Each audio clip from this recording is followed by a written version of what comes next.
ఓం శాంతి 13/11/2020 ప్రాతమురళి బాప్దాదా మధువనం. మధురమైన పిల్లలు, ఇది బయటికి వచ్చే మార్గం తెలియని ఆట. మీరు ఘడియ ఘడియ బాబాను మర్చిపోతారు. నిశ్చయ బుద్ధి కలవారిగా అయినట్లయితే మీరు ఈ ఆటలో చిక్కుకోరు. ప్రశ్న: వినాశన సమయాన్ని గమనిస్తూ పిల్లలైన మీరు చేపట్టవలసిన కర్తవ్యం ఏమిటి? జవాబు: మీ చదువులో పూర్తిగా నిమగ్నమైపోవడం, ఇతర విషయాల్లోకి వెళ్లకుండా ఉండడం మీ కర్తవ్యం. బాబా మిమ్మల్ని నయనాలపై కూర్చోబెట్టుకుని కంఠహారంగా చేసుకుని తమతో పాటు తీసుకుని వెళ్తారు. మిగిలిన వారందరూ తమ లెక్కాచారాలను తీర్చుకునే వెళ్ళవలసి ఉంటుంది. అందరినీ తమతో పాటు ఇంటికి తీసుకెళ్లేందుకు బాబా వచ్చారు. గీతము: దూరదేశ నివాసి. ఓం శాంతి. ఆత్మిక తండ్రి కూర్చుని ఆత్మిక పిల్లలకు వివరిస్తారు. విశేషంగా భారతదేశం అలాగే మొత్తం ప్రపంచం అందరూ శాంతిని కోరుకుంటారు. తప్పకుండా విశ్వాధిపతియే విశ్వంలో శాంతిని స్థాపన చేస్తారు అని అర్థం చేసుకోవాలి. విశ్వంలో శాంతిని వ్యాపింపచేయండి అని గాడ్ ఫాదర్ని పిలవాలి. ఎవరిని పిలవాలో కూడా పాపం వారికి తెలియదు. ఇది మొత్తం విశ్వం విషయం కాదు. మొత్తం విశ్వంలో శాంతిని కోరుకుంటారు. శాంతిధామం వేరు. అక్కడ తండ్రి మరియు ఆత్మలైన మీరు ఉంటారు. ఇది కూడా అనంతమైన తండ్రియే అర్థం చేయిస్తారు. ఇప్పుడు ఈ ప్రపంచంలో లెక్కలేనంత మంది మనుషులు ఉన్నారు. అనేక ధర్మాలు ఉన్నాయి. ఒకే ధర్మం ఉంటే శాంతి ఏర్పడగలదు అని అంటారు. అన్ని ధర్మాలు కలిసి ఒక్కటిగా అయితే అవి చాలవు. త్రిమూర్తి మహిమ కూడా ఉంది. త్రిమూర్తి చిత్రాన్ని ఎంతోమంది పెట్టుకుంటారు. బ్రహ్మ ద్వారా స్థాపన జరుగుతుంది అని కూడా వారికి తెలుసు. దేని స్థాపన? కేవలం శాంతి స్థాపనయే జరగదు కదా. శాంతి మరియు సుఖముల స్థాపన జరుగుతుంది. ఈ భారతదేశంలోని 5000 సంవత్సరాల క్రితం వీరి రాజ్యం ఉన్నప్పుడు తప్పకుండా మిగిలిన జీవాత్మలందరూ తమ జీవమును వదిలి తమ ఇంటికి వెళ్ళి ఉంటారు. ఇప్పుడు ఒకే ధర్మం, ఒకే రాజ్యం, ఒకే భాష ఉండాలి అని కోరుకుంటారు. తండ్రి శాంతి, సుఖము, సంపదల స్థాపన చేస్తున్నారని పిల్లలైన మీకు తెలుసు. ఏకరాజ్యం కూడా తప్పకుండా ఇక్కడే ఉంటుంది కదా. ఏకరాజ్య స్థాపన జరుగుతోంది. ఇది కొత్త విషయం ఏమీ కాదు. అనేక సార్లు ఇలా ఏకరాజ్య స్థాపన జరిగింది.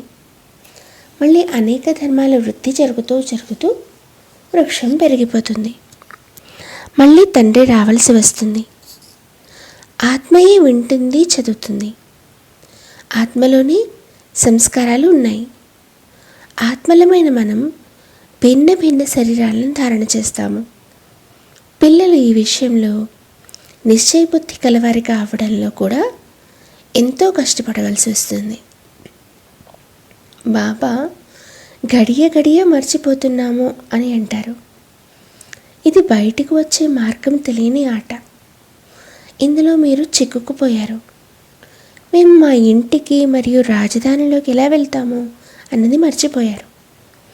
ఇప్పుడు తండ్రి అర్థం చేయించారు. ఇంతకుముందు ఏమీ తెలిసేది కాదు. ఆత్మ ఎంత రాతిబుద్ధిగా అయిపోతుంది. రాతిబుద్ధి మరియు పారసబుద్ధి, ఈ రెండిటి గాయనము భారతదేశంలోనే ఉంది. రాతిబుద్ధి గల రాజులు మరియు పారసబుద్ధి గల రాజులు ఇక్కడే ఉన్నారు. పారసనాథన మందిరం కూడా ఉంది. పాత్రను అభినయించేందుకు మనం ఎక్కడి నుండి వచ్చామో ఇప్పుడు మీకు తెలుసు. ఇంతకుముందు మీకు ఏమీ తెలిసేది కాదు. దీనిని ముళ్ళ అడవి అని అంటారు. ఈ మొత్తం ప్రపంచమంతా ముళ్ళ అడవే. పూల తోటకు మంటలు అంటుకున్నాయి అన్నది మీరు ఎప్పుడూ విని ఉండరు. ఎల్లప్పుడూ అడవికే మంటలు అంటుకుంటాయి. ఇది కూడా ఒక అడవియే. దీనికి మంటలు తప్పకుండా అంటుకుంటాయి. ఈ అడవి అంతటికీ మంటలు అంటుకొని ఉన్నాయి. ఈ మొత్తం ప్రపంచమంతటిని అడవి అనే అంటారు. ఇప్పుడు పిల్లలైన మీరు తండ్రిని తెలుసుకున్నారు. వారి సన్ముఖంగా కూర్చున్నారు. మీతోటే కూర్చుంటాము అంటూ ఏ గాయనమైతే చేస్తారో అదంతా ఇప్పుడు జరుగుతుంది. భగవాను వాచ అనైతే తప్పకుండా చదువుకుంటారు కదా. భగవాను వాచ తప్పకుండా పిల్లల కోసమే ఉంటుంది కదా. భగవంతుడు చదివిస్తారని మీకు తెలుసు. భగవంతుడు ఎవరు? నిరాకార శివుడిని భగవంతుడు అని అంటారు. భగవంతుడైన శివుని పూజ కూడా ఇక్కడ జరుగుతుంది. సత్యుగంలో పూజ మొదలైనవి జరగవు. స్మృతి కూడా చేయరు. భక్తులకు సత్యుగ రాజధాని ఫలముగా లభిస్తుంది. మేము అందరికన్నా ఎక్కువగా భక్తిని చేశాము కావున మొట్టమొదట తండ్రి వద్దకు మేము వచ్చాము, మళ్ళీ మేమే రాజధానిలోకి వస్తాము అని మీరు భావిస్తారు. కావున పిల్లలు కొత్త ప్రపంచంలో ఉన్నత పదవిని పొందేందుకు పూర్తి పురుషార్థము చేయాలి. ఇప్పుడు మేము త్వరగా కొత్త ఇంట్లోకి వెళ్ళాలి అని పిల్లలు కోరుకుంటారు. ప్రారంభంలోనే కొత్త ఇల్లు ఉంటుంది, మళ్ళీ పాత పడుతూ ఉంటుంది. ఇంట్లో పిల్లల వృత్తి జరుగుతూ ఉంటుంది. పిల్లలు, మనుమలు, మునిమనువులు మొదలైన వారంతా పాత ఇంట్లోకి వస్తారు కదా. ఇది మా తాత ముత్తాతల ఇల్లు అని అంటారు. తర్వాత వచ్చేవారు కూడా ఎందరూ ఉంటారు కదా. ఎంత ఎక్కువగా పురుషార్థం చేస్తే అంతగా మొదట కొత్త ఇంట్లోకి వస్తారు. బాబా చాలా సహజమైన పురుషార్థపు యుక్తిని తెలియజేస్తారు. భక్తిలో కూడా పురుషార్థం చేస్తారు కదా. చాలా భక్తి చేసేవారి పేరు ప్రసిద్ధమవుతుంది. కొందరు భక్తుల స్టాంపులు కూడా వెలువడతాయి. జ్ఞానమాలను గూర్చి అయితే ఎవ్వరికీ తెలియదు. మొదట జ్ఞానము, ఆ తర్వాత భక్తి. ఇది పిల్లలైన మీ బుద్ధిలో ఉంది. అర్థకాలం అనగా సత్య త్రేతాయుగాలు జ్ఞానం ఉంటుంది. ఇప్పుడు పిల్లలైన మీరు జ్ఞాన స్వరూపులుగా అవుతూ ఉంటారు. టీచర్లు ఎల్లప్పుడూ పూర్తి జ్ఞానంను కలవారే ఉంటారు. విద్యార్థులే నంబర్ వారీగా మార్కులు తీసుకుంటారు.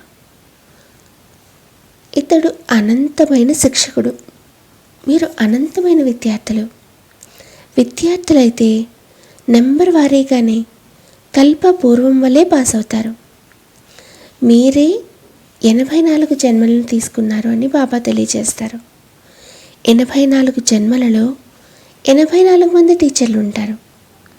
పునర్జన్మలైతే తప్పకుండా తీసుకోవలసిందే. మొదట తప్పకుండా సతోప్రధానమైన ప్రపంచమే ఉంటుంది. మళ్ళీ అది పాతగా తమో ప్రధాన ప్రపంచంగా అయిపోతుంది. మనుష్యులు కూడా తమో ప్రధానంగా అయిపోతారు కదా. వృక్షం కూడా మొదట కొత్తగా సతోప్రధానంగా ఉంటుంది. కొత్త ఆకులు చాలా మంచిగా ఉంటాయి. ఇదైతే అనంతమైన వృక్షము. ఎన్నో ధర్మాలు ఉన్నాయి. ఇప్పుడు మీ బుద్ధి అనంతం వైపుకు వెళ్తుంది. ఇది ఎంత పెద్ద వృక్షము. మొట్టమొదట ఆది సనాతన దేవీ దేవతా ధర్మమే ఉంటుంది. ఆ తర్వాత వెరైటీ ధర్మాలు వస్తాయి. మీరే 84 వెరైటీ జన్మలు తీసుకున్నారు. అది కూడా అవినాశియే. కల్పకల్పము 84 జన్మల చక్రాన్ని మనం తిరుగుతూ ఉంటామని మీకు తెలుసు. 84 జన్మల చక్రంలోకి మనమే వస్తాము.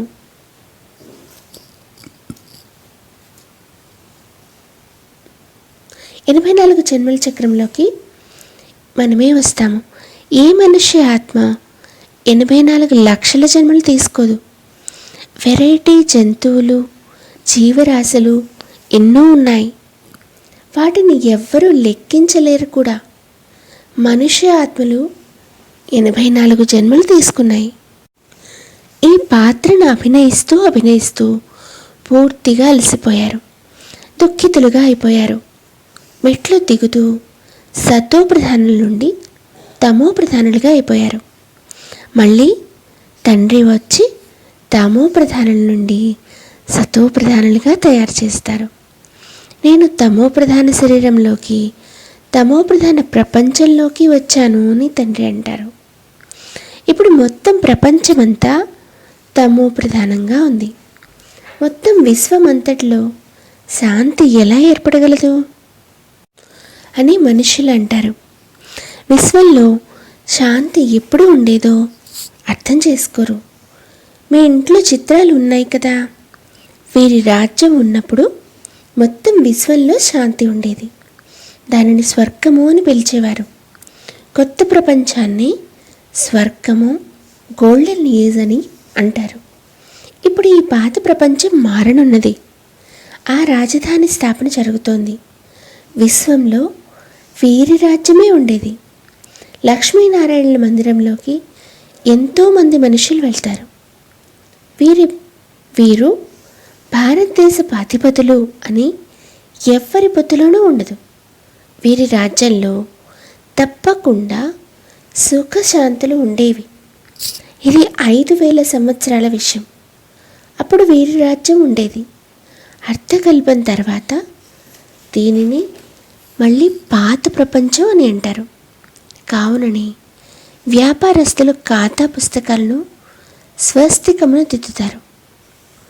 దానికి కూడా అర్థం ఉంది కదా. వారు అది వినాయకునికి గుర్తు అని భావిస్తారు. అతడిని విఘ్న వినాశక దేవతగా భావిస్తారు. స్వస్తికంలో పూర్తిగా 4 భాగాలు ఉంటాయి. ఇదంతా భక్తి మార్గము. ఇప్పుడు దీపావళిని జరుపుకుంటారు. నిజానికి సత్యమైన దీపావళి స్మృతి యాత్రయే. దాని ద్వారా ఆత్మజ్యోతి 21 జన్మల వరకు వెలుగుతుంది. ఎంతో సంపాదన జరుగుతుంది. పిల్లలైన మీకు ఎంతో సంతోషం ఉండాలి. కొత్త ప్రపంచం కొరకు మీ కొత్త ఖాతా ప్రారంభమవుతుంది. 21 జన్మల కొరకు ఖాతాను ఇప్పుడు జమ చేసుకోవాలి. స్వయాన్ని ఆత్మగా భావిస్తూ వింటున్నారా అని ఇప్పుడు బాబా పిల్లలకు అర్థం చేయిస్తారు. ఆత్మగా భావిస్తూ విన్నట్లయితే సంతోషం కూడా ఉంటుంది. బాబా మనల్ని చదివిస్తారు. భగవానువాచ అని కూడా ఉంది కదా. భగవంతుడు ఒక్కరే ఉంటారు. వారు వచ్చి తప్పకుండా శరీరాన్ని తీసుకుంటారు కదా. అప్పుడే భగవానువాచ అని అనడం జరుగుతుంది. ఇది కూడా ఎవ్వరికీ తెలియదు. కావునని నేతి నేతి అని అంటూ వచ్చారు. అతడు పరంపిత పరమాత్మ అని కూడా అంటారు. మళ్ళీ ఇంకొక వైపు మాకు తెలియదు అని అంటారు. శివబాబా అని కూడా అంటారు. అలాగే బ్రహ్మను కూడా బ్రహ్మ అని అనరు, బాబా అని అనరు. అలాగే బ్రహ్మను కూడా బాబా అని అంటారు. విష్ణువుని ఎప్పుడు తండ్రి అని అనరు. ప్రజాపిత అంటే తండ్రి అవుతారు కదా. మీరు పీకేలు. ప్రజాపిత అన్న పేరు లేకపోతే అర్థం చేసుకోరు. ఎంతోమంది పీకేలు ఉన్నారు. మరి తప్పకుండా ప్రజాపిత బ్రహ్మయ్యే ఉంటారు కదా. కావున ప్రజాపిత అన్న పదమును తప్పకుండా రాయండి. అప్పుడు ప్రజాపిత మా తండ్రి అని అర్థం చేసుకుంటారు. కొత్త ప్రపంచం తప్పకుండా ప్రజాపిత ద్వారానే రచింపబడుతుంది. ఆత్మలమైన మనము సోదరులము. మళ్ళీ శరీరాన్ని ధారణ చేసి సోదరులుగా అయిపోతాము. తండ్రి, పిల్లలు, అవినాశి. మళ్ళీ సాకారంలో సోదరి సోదరులు కావాలి. కావున ప్రజాపిత బ్రహ్మ అన్న పేరు ఉంది. కానీ మనం ఎవ్వరము బ్రహ్మను స్మృతి చేయము. లౌకిక తండ్రిని మరియు పారలౌకిక తండ్రిని స్మృతి చేస్తారు. ప్రజాపిత బ్రహ్మను ఎవ్వరూ స్మృతి చేయరు. దుఃఖంలోనే తండ్రిని స్మరిస్తారే కానీ బ్రహ్మను కాదు. హే భగవాన్ అని అంటారే కానీ హే బ్రహ్మ అని అనరు. సుఖములో ఎవరిని స్మృతి చేయరు. అక్కడ అంతా సుఖమే సుఖము. ఇది కూడా ఎవ్వరికీ తెలియదు. ఈ సమయంలో ముగ్గురు తండ్రులు ఉన్నారని మీకు తెలుసు. భక్తి మార్గంలో లౌకిక మరియు పారలౌకిక తండ్రులను స్మృతి చేస్తారు. సత్యుగంలో కేవలం లౌకిక తండ్రినే స్మృతి చేస్తారు. సంగమయుగంలో ముగ్గురు తండ్రులను స్మృతి చేస్తారు. లౌకిక తండ్రి కూడా ఉంటారు, కానీ అతడు హద్దులోని తండ్రి అని తెలుసు. అతడి నుండి హద్దులోని వారసత్వమే లభిస్తుంది. ఇప్పుడు మనకు అనంతమైన తండ్రి లభించారు. వారి నుండి అనంతమైన వారసత్వం లభిస్తుంది. ఇది అర్థం చేసుకోవాల్సిన విషయం. ఇప్పుడు అనంతమైన తండ్రి పిల్లలైన మనకు అనంతమైన సుఖాన్ని ఇచ్చేందుకు బ్రహ్మ తనువులోకి వచ్చారు. వారికి చెందినవారిగా అవ్వడం ద్వారా మనం అనంతమైన వారసత్వాన్ని పొందుతాము. ఇది బ్రహ్మ ద్వారా తాత వారసత్వం లభించినట్లు. మీకు నేనే వారసత్వాన్ని ఇస్తాను అని వారంటారు. మిమ్మల్ని చదివించేది నేనే. జ్ఞానము నాలోనే ఉంది. అంతేకాని జ్ఞానము మనుషులలోనూ దేవతలలోనూ లేదు. జ్ఞానము నాలోనే ఉంది. దానిని నేను పిల్లలైన మీకు ఇస్తాను. ఇది ఆత్మిక జ్ఞానము. ఆత్మిక తండ్రి ద్వారా మనకు ఈ పదవి లభిస్తుందని మీకు తెలుసు. ఇలా విచార సాగరమంతనం చేయాలి.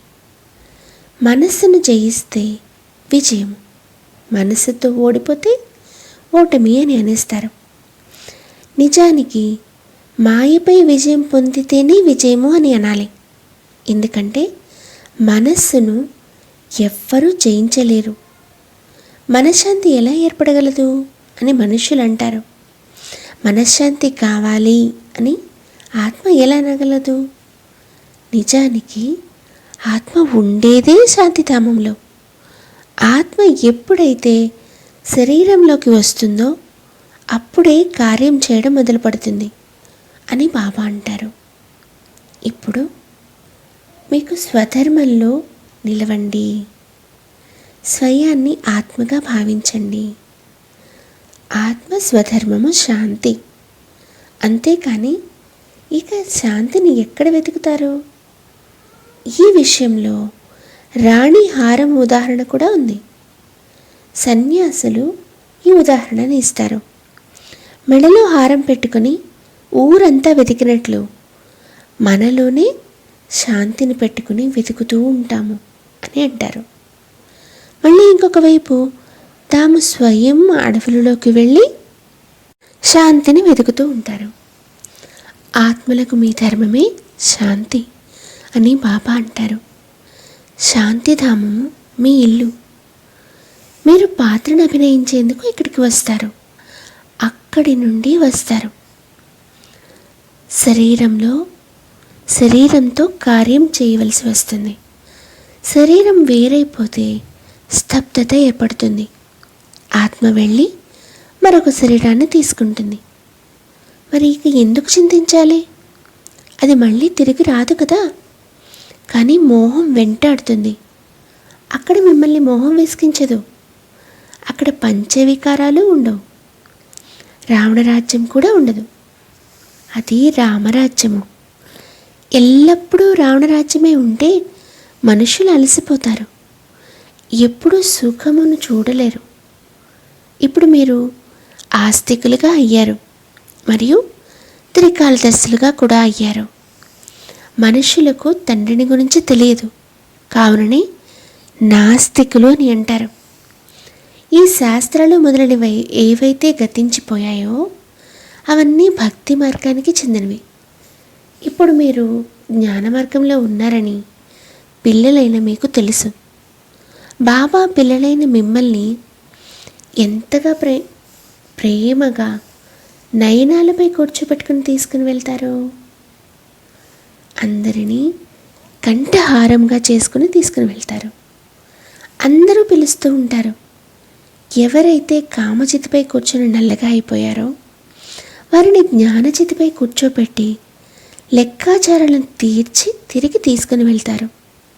ఇప్పుడు మీకు చదువుకోవడంతోనే పని. ఇతర విషయాల్లోకి మీరెందుకు వెళ్ళాలి? ఎలా మరణిస్తారు, ఏమవుతుంది, ఈ విషయాలలోకి మీరు ఎందుకు వెళ్ళాలి? ఇది వినాశన సమయం.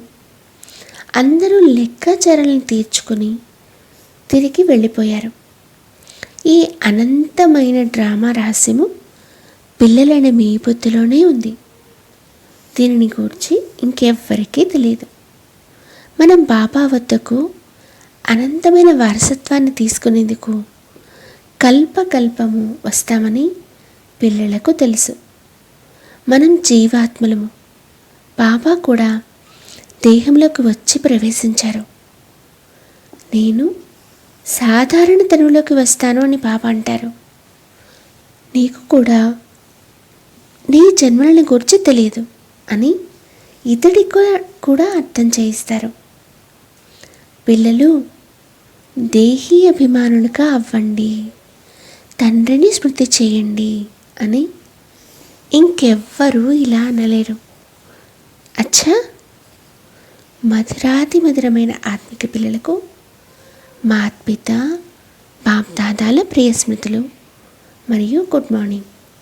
ఆత్మిక పిల్లలకు ఆత్మిక తండ్రి నమస్తే. ఆత్మిక తండ్రికి ఆత్మిక పిల్లల ప్రియ స్మృతులు మరియు good morning Baba. Thank you మీఠే బాబా. ఓం శాంతి. ధారణ కొరకు ముఖ్య సారము. 1. స్మృతి యాత్రలో ఉంటూ సత్యమైన దీపావళిని రోజు జరుపుకోవాలి. మీ కొత్త ఖాతాను 21 జన్మల వరకు జమ చేసుకోవాలి. 2. డ్రామా రహస్యాన్ని బుద్ధిలో ఉంచుకుని చదువు తప్ప ఇంకే విషయాలలోకి వెళ్ళకూడదు. అన్ని లెక్కాచారాలను తీర్చుకోవాలి. వరదానము. లగ్నం అనే అగ్ని ద్వారా ఒక దీపము నుండి అనేక దీపాలను వెలిగించే సత్యమైన సేవాధారి భవ. విస్తారము. దీపావళి రోజు ఒక దీపంతో అనేక దీపాలను వెలిగిస్తారు. దీపమాలను జరుపుకుంటారు. దీపంలో అగ్ని ఎలా అయితే ఉంటుందో అలా దీపాలైన మీలో లగ్నం అనే అగ్ని ఉంది.